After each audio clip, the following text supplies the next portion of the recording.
Êxodo 16:2 diz assim: no deserto, toda a comunidade de Israel queixou-se a Moisés e Arão. Os israelitas disseram, olha isso, quem dera a mão do Senhor nos tivesse matado no Egito.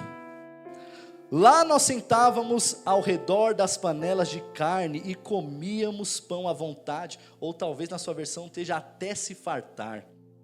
Mas vocês trouxeram a este deserto para morrer de fome toda esta comunidade. O Senhor, porém, disse a Moisés: eu lhes farei chover o pão do céu. O povo sairá e recolherá diariamente a porção necessária para aquele dia. Com isso, eu os porei à prova, para ver se seguem as minhas instruções ou não. Quem entendeu essa palavra diz amém. Irmãos, quando eu olho para esse texto, existe algo que me chama muito a atenção. A afirmação do povo hebreu aqui, ela passa pela insanidade. Porque a história diz que o povo hebreu foi cativo na terra do Egito como escravo cerca de 430 anos. Então Deus levanta Moisés como grande libertador, e em um curto período de tempo, nenhum outro povo na história da Bíblia presenciou tantos milagres da parte de Deus como esse povo hebreu aqui. Mas, quando nós olhamos para esse texto aqui, nós vemos uma declaração insana. A comunidade de Israel se queixando a Moisés e Arão, dizendo: quem dera se o Senhor nos matasse na terra do Egito. Porque a necessidade, ela pressupõe muitas vezes a impulsividade. Os nossos apetites desenfreados por vezes nos faz agir por impulsão, sem raciocinar aquilo que o Senhor já fez por nós.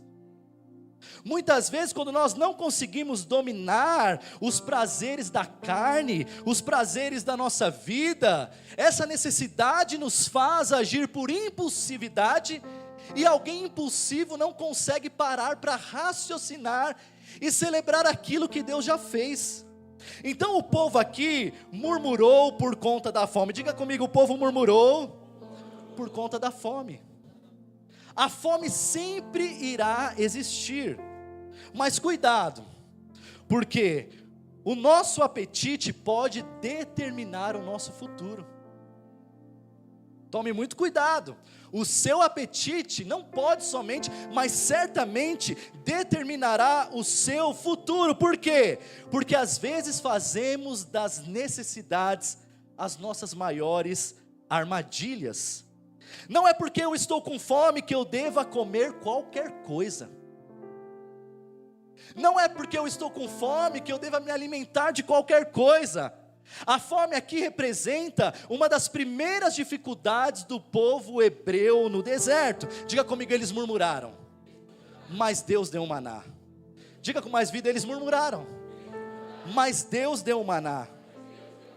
O maná é um símbolo importantíssimo na história do povo hebreu. E com base nesse texto que nós lemos aqui, traremos preciosas lições sobre o maná. A primeira delas é que existem alimentos que fartam o nosso ventre, mas que não nutrem o nosso espírito. Existem alimentos que fartam o nosso ventre, mas que não nutrem o nosso espírito. Quando nós olhamos para o povo hebreu, que saiu da terra do Egito, eles se queixaram de uma fartura no ventre, mas na verdade eles não tinham o seu espírito nutrido em Deus. Porque atualmente, irmãos, as pessoas comem tanto, mas estão cada vez mais doentes. Esse é um grande questionamento que o Espírito Santo traz para mim nesses últimos dias. Por que as pessoas hoje têm tanto acesso à alimentação, mas estão cada vez mais doentes? Ouça isso. É porque a geração atual não se alimenta para nutrir o corpo, mas simplesmente para fartar o ventre. Então eu como de qualquer jeito, se eu estou com fome, eu vou no fast food, eu como alimento processado, eu coloco qualquer coisa, porque o importante é meu ventre estar farto, mas na verdade eu preciso nutrir o meu corpo. Aplique essa realidade para a sua vida espiritual.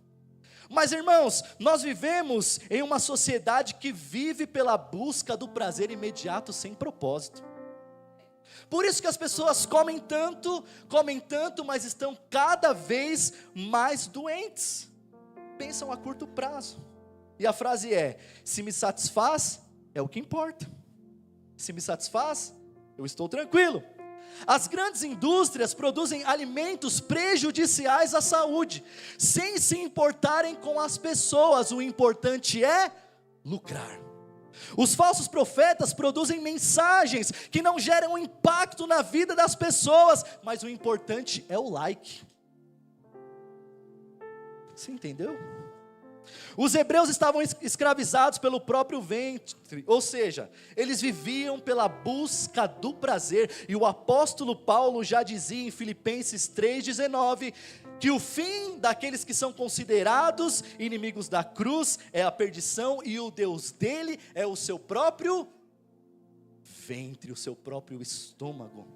Então quando eu olho para esse contexto todo em que o povo hebreu começa a reclamar porque o ventre não estava farto com as comidas do Egito, quando eu olho para esse contexto, eu vejo que hoje a nossa sociedade é escrava do prazer, as pessoas são escravas dos seus próprios desejos, e o apóstolo Paulo diz que o Deus dele é o seu ventre. Mas as pessoas vivem por esses prazeres imediatos, e elas, quando elas não conhecem a palavra, na verdade elas dizem: para que ir a uma igreja se eu tenho liberdade para beber um copo de cerveja? Se eu for crente eu não vou poder fazer mais nada. Para que ir à igreja se eu posso fumar, se eu posso ir para a balada, se eu posso escutar música que me satisfaz, que me faz bem? Eu sou livre, quando na verdade essas pessoas são escravas dos seus próprios desejos. Quem comete pecado é escravo do pecado. Diga comigo, quem comete pecado é escravo do pecado. As pessoas não querem a Deus porque dizem ser livres para fazerem o que querem, mas na verdade elas são escravas, porque Jesus disse em João 8,34: em verdade vos digo que aquele que comete pecado é escravo do pecado. Não tem problema não, pastor, eu vou para a igreja, eu levanto minhas mãos na hora do louvor, eu falo com Deus na hora do culto, eu sou arrepiado através de uma mensagem poderosa. Quando a pastora Vilma canta, eu choro, mas eu ainda não consegui me libertar daquela mentirinha. Eu não consegui me libertar daquele copinho de cerveja. Eu não consegui me libertar, em outras palavras, daquilo que satisfaz a minha vontade. E se satisfaz a minha vontade, eu não vou fazer mais. Ei, eu vou continuar fazendo. Ei, deixa eu dizer algo para você, que quem comete pecado é escravo do pecado. Mas nessa manhã existe um pão vivo que desceu do céu aqui para nutrir o nosso espírito e não simplesmente fartar o nosso ventre. Nós iremos nessa manhã nos assentar a uma mesa que já está posta desde a fundação do mundo. Nós nessa manhã iremos nos sentar em uma mesa que satisfaz a nossa alma, alimenta o nosso corpo, mas também nutre o nosso espírito em Deus. O povo hebreu, através da murmuração, se diz contentar com o pão e com a carne do Egito, mas Deus tinha o maná dos céus para ele. Às vezes você está se contentando com uma vida que o inimigo planejou para você. Às vezes você está se alimentando dos pratos que o inimigo tem colocado diariamente para você. Mas existe um maná do céu aqui para te libertar. Existe uma palavra para satisfazer a tua alma, para alimentar o seu espírito e para te libertar de toda e qualquer algema que te prende nessa manhã. Deus tinha um maná para eles. Deus tinha um pão superior. E eu quero dizer para você nessa manhã: Deus tem algo maior do que o mundo pode te dar. Não se contente com os alimentos do Egito. Não se contente com os prazeres imediatos, porque prazeres imediatos não nos fazem viver o propósito de Deus. Prazeres imediatos muitas vezes nos fazem viver dentro de uma prisão, mas o Senhor nessa manhã tem um pão para alimentar a sua vida, e basta você decidir-se: eu sairei daqui nutrido daquilo que o Espírito Santo tem para a minha vida. Primeira lição aprendida com maná: existem alimentos que fartam o meu ventre, mas nunca irão nutrir o meu espírito. As pessoas têm pregado um evangelho, água com açúcar aí fora. O importante é o like, o importante é o dinheiro que está entrando na salva. Eu preciso pregar uma mensagem que vá atrair as pessoas, e na verdade nós continuamos muitas vezes produzindo isso, pregando isso, e as pessoas muitas vezes estão dentro das igrejas, mas estão aprisionadas, porque o verdadeiro evangelho não é aquele que me conforta, mas aquele que me confronta. Só que Deus não me confronta para me matar, Deus me confronta para me levantar. Deus não me confronta para me matar, Deus me confronta para me levantar. Você está se sentindo confrontado nessa manhã? Deus está te colocando de pé. Só esse lado aqui entendeu. Vou pregar igual o presbitom, meu amigo. Se Deus está te colocando e te confrontando nessa manhã, é para te colocar de pé. O Senhor não quer ver você prostrado, o Senhor não quer ver você caído, o Senhor não quer ver você amarrado. Deus tem um alimento saudável para você nesta manhã. Diga comigo: existem alimentos que fartam o meu ventre, mas não nutrem o meu espírito. Segunda lição: o maná aponta para a bondade de Deus. Por que o maná aponta para a bondade de Deus? Se fosse eu, irmão, eu ia aniquilar aquele povo com fogo exatamente naquele momento. Como assim? Pessoas morreram para que vocês fossem libertos daquela terra de maldição. Como assim? Os primogênitos morreram, houve morte para que vocês fossem libertos. Para que haja libertação, sempre haverá morte. Quem está entendendo? Houve morte para que você fosse liberto. E agora que vocês estão perante a primeira dificuldade por conta de uma necessidade, há uma impulsividade, e vocês estão dizendo contra Arão e contra Moisés: quem dera se o Senhor tivesse me feito morrer na terra do Egito. E existe muito crente com esse mesmo sentimento. Deus liberta, Deus faz uma obra na família, Deus restaura, Deus batiza com o Espírito Santo, mas são saudosistas porque estão pensando em prazeres imediatos. Irmão, nunca compare quem você era em detrimento a quem Deus te chamou para ser. Os planos de Deus são melhores, os caminhos dele são muito maiores. Então o maná aponta para a bondade de Deus. Por quê? O povo murmurou. O povo, por conta de uma necessidade, agiu com impulsividade, uma sanidade muito grande. Mas o versículo de número 4 diz: eu lhes farei chover o pão do céu, mesmo sem merecer. Deus demonstra a sua bondade. Quem pode celebrar Jesus nessa manhã por isso? Mesmo sem merecer, Deus demonstra a sua bondade. Era como se Deus estivesse dizendo: vocês não são dignos, mas mesmo assim descerá o pão do céu. Vocês são murmuradores, mas ainda assim, Moisés, eu farei descer o pão do céu. O pão vivo que alimenta, o pão vivo que salva. Deus já havia provado que estava com o seu povo, mas ainda assim havia murmuração. Mesmo assim, Deus demonstra a sua bondade. Ele diz: Moisés, eu farei descer o pão do céu e eu darei a porção diária. A cada dia Deus tem uma porção diária para você. Irmão, a comida nunca é a mesma, o tempero nunca é o mesmo, para que você não enjoe. Sabe por quê? A vida cristã nos faz viver em novidade de vida. Hoje nós temos um culto com uma essência, amanhã será muito melhor, na terça no Semeando a Palavra será muito melhor, na quinta com os jovens será muito melhor, no próximo domingo será muito melhor, porque Deus é Deus de porção diária. Ah, meu irmão, você não precisa se preocupar, você não precisa ir na cozinha do céu perguntar qual que é a comida hoje, porque antes de você perguntar já vai estar prontinha. Vocês não merecem, mas diariamente eu darei a minha porção diária. A Bíblia diz em Lamentações que a cada dia as misericórdias de Deus se renovam sobre as nossas vidas. Eu fui dormir, pastor, eu fui dormir com um sentimento de culpa tão grande porque eu pequei, mas quando o sol nasce, os pássaros cantam. É uma mensagem do céu dizendo: as minhas misericórdias se renovam sobre a sua vida. Ah, meu Deus, eu acho que só alguns estão pegando a palavra aqui.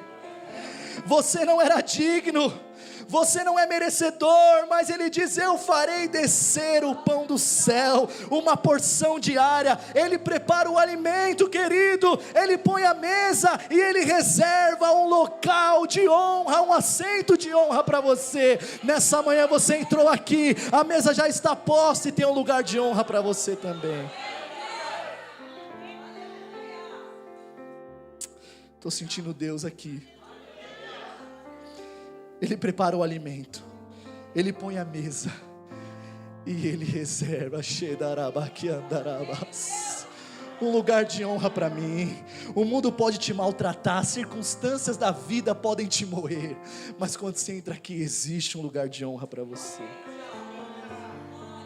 Não se alimente mais de prazeres imediatos, não se alimente mais dos sentimentos dessa vida, pastor. Irmão, fuja da impulsividade em nome de Jesus. Ela vem por conta das necessidades e às vezes são físicas, emocionais, eu não sei, mas o crente não é guiado pela alma, o crente é guiado pelo Espírito Santo de Deus. Pastor, mas eu estou passando pelo deserto. Aliás, o povo estava no deserto, só que eles não tinham legitimidade para murmurar contra Deus. Você está passando no deserto? Você está passando pelo vale? Você não tem legitimidade para murmurar contra o seu Deus, porque mesmo no deserto Ele prepara uma mesa para você. Salmo de número 23:5 diz: prepara um banquete diante da presença dos meus inimigos. Quem são os seus inimigos? Nesses dias, pastor, é o desemprego. Quem são os seus inimigos? É um espinho na carne. Quem são os seus inimigos? São coisas que te incomodam. E se você estiver nesse vale, nesse deserto, o Salmo de número 23:5 diz: preparas para mim uma mesa na presença dos meus inimigos, unge a minha cabeça com óleo e o meu cálice transborda de alegria. Receba nessa manhã a alegria do céu, porque existe um banquete preparado para você. As pessoas vão olhar para você e não vão entender como pode estar sofrendo, está caindo, está chorando, está doente, mas está alegre, porque Ele preparou uma mesa e o meu cálice transborda de alegria. Oh, andarabaqui, andarabaxê, darabaste. Ah, irmão, Jesus está aqui nessa noite. Há um vinho novo sendo derramado nos odres. Ore cantarabaste. E o versículo seguinte diz que o maná aponta para a bondade de Deus. E Davi, inspirado pelo Espírito Santo, ele diz: certamente que a bondade e a misericórdia do Senhor me seguirão todos os dias da minha vida, e eu habitarei na casa do Senhor enquanto eu viver. Ah, eu vou repetir: certamente que a bondade e a misericórdia do Senhor me seguirão todos os dias da minha vida, e habitarei na casa do Senhor enquanto eu viver. Isso é profético. Está chorando, Está doendo. Derabaki andarabaste. Mas no deserto existe um maná que desce do céu. Existe uma mesa posta, um lugar de honra e uma porção diária. Quando o diabo vier com pensamentos de derrotas, quando as circunstâncias dessa vida tentarem te colocar para baixo, você vai colocar o Salmo de número 23 na porta da sua geladeira, dizendo: a bondade do Senhor e a misericórdia me cercam todos os dias da minha vida, e eu habitarei na casa do Senhor até meu último fôlego. Ah, irmão, não tem nada que vai fazer eu arredar meu pé do altar. Não tem nada que vai fazer eu mudar, sabe por quê? O maná aponta para a bondade de Deus. Eu sou indigno, mas Ele é digno. Jesus falou: vocês são maus, mas existe alguém que é bom. O jovem rico chega para Jesus e diz: bom mestre, o que farei eu para herdar a vida eterna? Alguém pega um papel para mim, por gentileza. O que farei eu para herdar a vida eterna? E Jesus dá uma declaração que parece que é uma resposta atravessada, dizendo: existe só um que é bom e Ele é Deus. Jesus precisaria responder o jovem rico desse jeito, porque nós só podemos chamar de bom aquilo que é obra concluída. Jesus estava com o Pai na criação, e todas as vezes que o Pai criava, viu que aquilo era Deus. Em Deus não há dúvidas e nem sombra de variações. Ele é bom, porque Ele não muda, a sua obra é concluída, e aquilo que Ele disse ao seu respeito vai acontecer. Diga assim comigo: o maná aponta para a bondade de Deus. Quem pode celebrar a bondade dEle nessa manhã? Terceiro, obrigado, varão.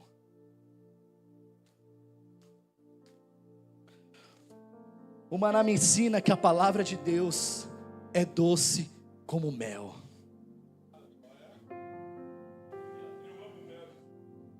Terceiro, o maná me ensina que a palavra de Deus é doce como mel. Está na Bíblia, Êxodo 16, 31. Quem está com a Bíblia aberta diz amém. Crente bereano que já achou diz amém. Diz assim: o povo de Israel chamou aquele pão maná. Era branco como semente de coentro e tinha gosto de mel. A palavra de Deus que nos é falada nessa manhã é doce como mel. Ouça isso, querido, preste bem atenção aqui, não desvie o seu foco. Deus quer transformar o seu paladar. Deus quer desintoxicar o seu paladar. Os alimentos do Egito geram prazeres imediatos, mas na verdade acabam com a sua vida. Existem alimentos que são bons ao paladar, mas trazem doenças ao nosso corpo.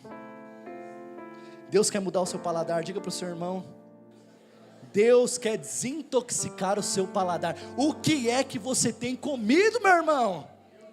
O que tem gerado prazer imediato na sua vida, quando esse pão que desce do céu é doce como mel, para adoçar a sua vida, para trazer alegria para a sua história? Tem crente que parece que chupou limão o mês inteiro. Vocês riem?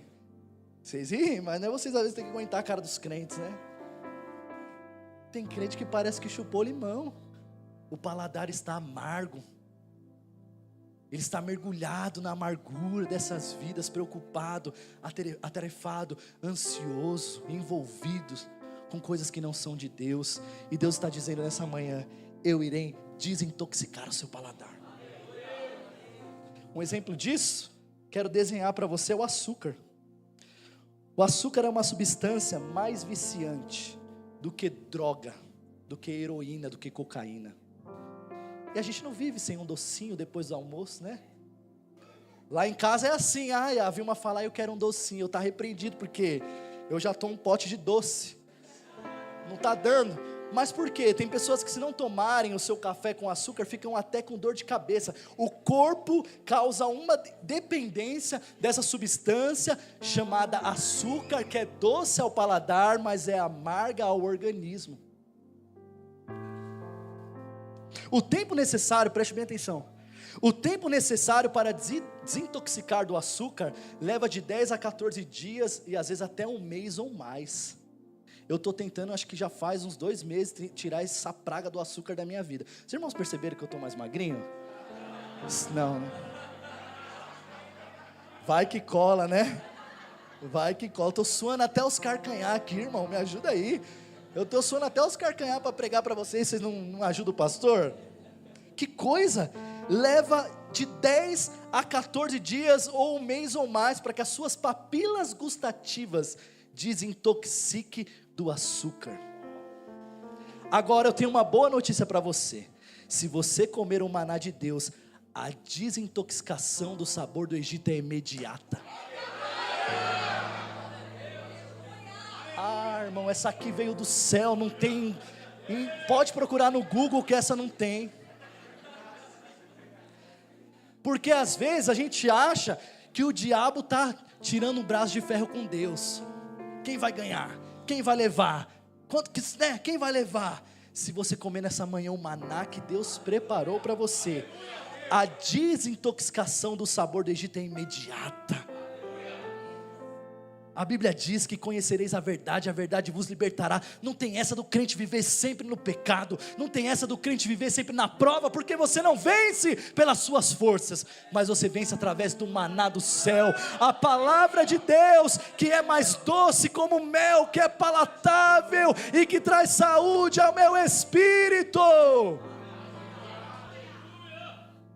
Quando o povo olhou o maná, aquele povo sem vergonha, é branco, parece semente de coentro e tem o sabor docinho dos céus. João 6,51, Jesus diz: eu sou o pão vivo que desceu do céu. Se alguém comer deste pão, viverá para sempre.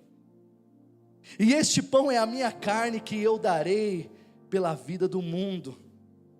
Eu sou o pão vivo que desceu do céu. Não apenas para fartar o seu ventre, mas para nutrir o seu espírito com vida por toda a eternidade. Que maravilha! Você acha que você foi comprado porque seu olho é bonito? Você foi comprado porque você é inteligente? Porque você sabe pregar? Porque você sabe tocar? Porque existe alguém que era rico e se fez pobre, que era servido e se fez servo, que era exaltado, mas se fez humilhado, desceu do céu, e ele diz: quem come da minha carne e bebe do meu sangue, esse tem parte comigo. Jesus nessa manhã está desintoxicando o seu paladar com os sabores do Egito, e fazendo você saborear essa palavra que é mais doce do que o mel. E por último, e não menos importante, o maná é o alimento dos vencedores. Tem vencedor aqui nessa manhã? O maná é o alimento dos vencedores, porque a geração de Moisés participou das coisas de Deus. A geração de Moisés participou dos milagres. A geração de Moisés degustou a porção diária do maná que desceu do céu. Mas o próprio Jesus em João 6,48 diz, 49, os seus antepassados comeram do maná e morreram no deserto. Pastor, é possível isso? Eu participar das coisas de Deus, eu usufruir das bênçãos de Deus, me assentar na mesa e assim morrer no deserto? É possível. Se você não vigiar, você pode se apostatar da fé. Não existe essa teologia dos alunos de Calvino, que uma vez salvo, salvo para sempre. Isso não existe. Porque Apocalipse, capítulo de número 2, versículo de número 17 diz: quem tem ouvidos, ouça o que o Espírito diz às igrejas. Aquele que vencer, eu darei de comer do maná escondido. Você não celebra não, crente, por isso? A geração de Moisés comeu do maná que desceu do céu, mas morreu no deserto. Mas eu não, eu quero vencer para que aquele grande dia o Senhor me sirva com o maná escondido que está na glória. Existe algo preparado para você, e é uma premiação dos céus. A palavra maná no original significa o que é isso? Quando o maná desceu no deserto, o povo ficou em êxtase. O que é isso? Isso nunca foi visto antes, um pão que caiu do céu, o que é isso? Aí você vai para o Apocalipse, a Bíblia diz: quem vencer eu darei de comer do maná escondido. Quando você chegar no céu, que você vê o maná, você vai dizer: o que é isso? As ruas são de ouros e cristais. O Cordeiro é a luz que alumia toda a eternidade. Existe um coral de anjos dizendo: Santo, Santo, Santo. E o Cristo dizendo: vinde benditos de meu Pai, e possuí a herança que lhes está proposta. Só quem crê nisso nessa manhã, glorifique e exalte aquele que tem o maná escondido dos céus para nós. Aleluia! Sensação de êxtase. O que é isso? Perguntas que nos são feitas nesse tempo presente, que nós não temos respostas. Por que meu filho nasceu com síndrome de Down? Eu não tenho a resposta. E às vezes existem respostas que são subjetivas, e nós não conseguimos compreender o porquê. Mas a Bíblia diz que aquele que vencer, eu darei de comer do maná escondido. Segunda aplicação: no céu você saberá todas as dores que você passa aqui na terra. Tem gente que vai sofrer a vida inteira. Tem gente que vai ser esmagado pelas circunstâncias dessa terra. Mas quando chegar lá no céu, existe um potinho de maná escondido. O galardão grande. Andará pelas ruas de ouro, cantará baixê, darabás. Habitará nas mansões celestiais. E viverá em um lugar onde não há mais dor, não há mais choro, não há mais morte, porque o maná também é o alimento dos vencedores.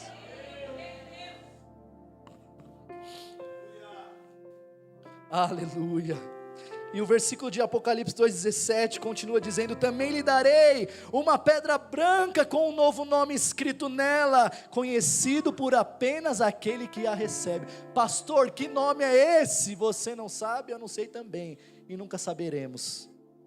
Por quê? A Bíblia não revela tudo, porque o céu também é lugar de surpresas superiores. Você pode glorificar Jesus por isso? A Bíblia não revela tudo, porque o céu também é um lugar de surpresas superiores. Se fosse tudo revelado, que graça teria? Quando chegar lá, você vai fazer: o que é isso? E o maná já vai estar posto para você. Você receberá uma pedra com um novo nome. Eu não sei, talvez aqui na terra foi só sofrimento, mas lá vai ser alegria e gozo. Talvez aqui na terra foi morte e choro, mas lá vida e alegria. Você receberá um novo nome naquele grande dia, quando o Cordeiro arrebatar a sua igreja. Porque o maná também é o alimento dos vencedores. Deus abençoe os irmãos em nome de Jesus.